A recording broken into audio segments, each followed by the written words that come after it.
Assalomu alaykum qadrdon insonlar. Biz aka amakim bilan yo'l davom etamiz. Toshkentdan qaytyapmiz bugun. Nima bo'ladi? Qaytguncha kelgunimcha o'zi obunachilarni xursand qilaman dedim. Lekin vaziyat bo'lmadi. Mana qaytgunimizcha inshaalloh bizga yordam bergan, uy bergan, joy bergan o'shaqa insonlarni, ular ham obunachi, shuncha poddeshga shuncha qo'lladi. Hozir o'sha uchun kichkina bo'lsa ham o'zimizni minnatdorchiligimizni bildirib o'tamiz.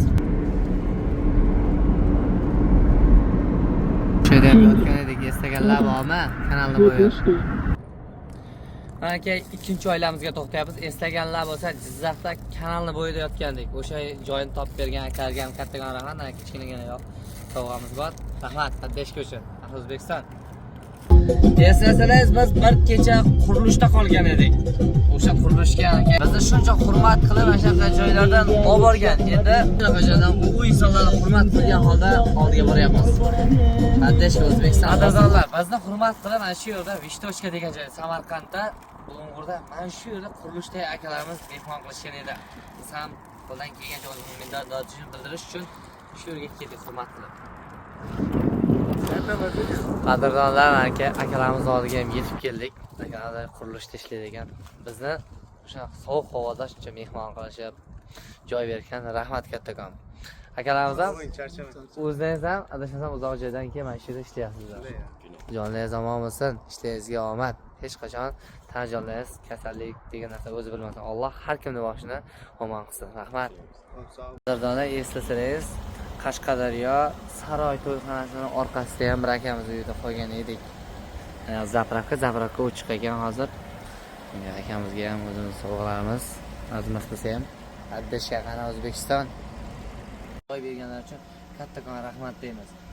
Va nihoyat mana safarimizni yakunlab, Allohga ming shukrlar bo'lsinki, shuncha insonlar, shuncha poddeshka qilgan odamlar olti yuzimiz yorug' bo'lib, Malaga yetib borib qaytib kelamiz.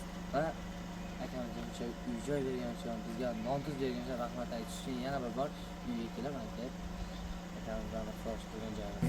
Qadrdon internetdagilar, bora borguncha Toshkentgacha shart bajaraman degan. Shartlarni uzr bajara olmadik. Lekin bitta muxlisimiz mana shu shartni qilishimizni iltimos qilib so'rashganda, ismini yozmaganda.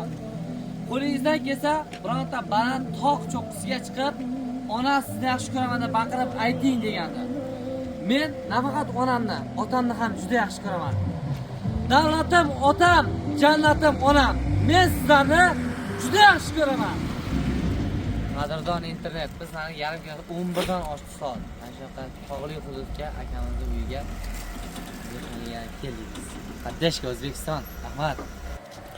Qadrdonlar, soat 10:30 dan o'tib kechga, lekin biz hali hanuz yo'lda davom etyapmiz. Yo'l yo'lakay bizga shuncha uy-joy bergan tanishlarimizga, qarindoshlarga, yaqinlarimizga, barchasiga qo'ldan kelgancha sog'lomlik yo'lashib ketyapmiz.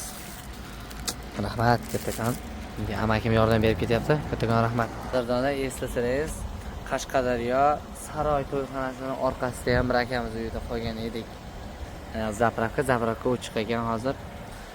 Akamizga ham o'zimiz sovg'alarimiz azmas bo'lsa ham Qaddeshga qana O'zbekiston. Qadrdonlar, Munchoqda so'nggi uyimizga ham kirib oldik. Bizni qo'llab turgan barchaga, poddeshga turgan insonlarga rahmat deymiz. Borgunimizcha shuncha yordam bergan 20 ga yaqin uyga, uy egalariga ham rahmat deymiz. Kattakon minnatdorchiligimizni rahmat ahli O'zbekiston. Munchoq. Qadrdon internet, soatimiz millari kechki 1:30 dan o'tdi. Lekin biz hali hanuz yo'ldamiz. Mana shu yerda qolgan edik, ko'rgan bo'lsangiz, Munchoq. Ana o ko'rinib turgan svetlar yonib turgan uyda Xurrom amakimizning uyida qolgan edik. Bu insonga ham minnatdorchilik bildirgan holda sovg'alarni olib yo'lga chiqdik. To'g'ri tushunadi degan umiddaman, kech bo'lsa ham yetib keldik. Qadrdonlar, biz nihoyat o'sha qishlog'imizga yetib keldik.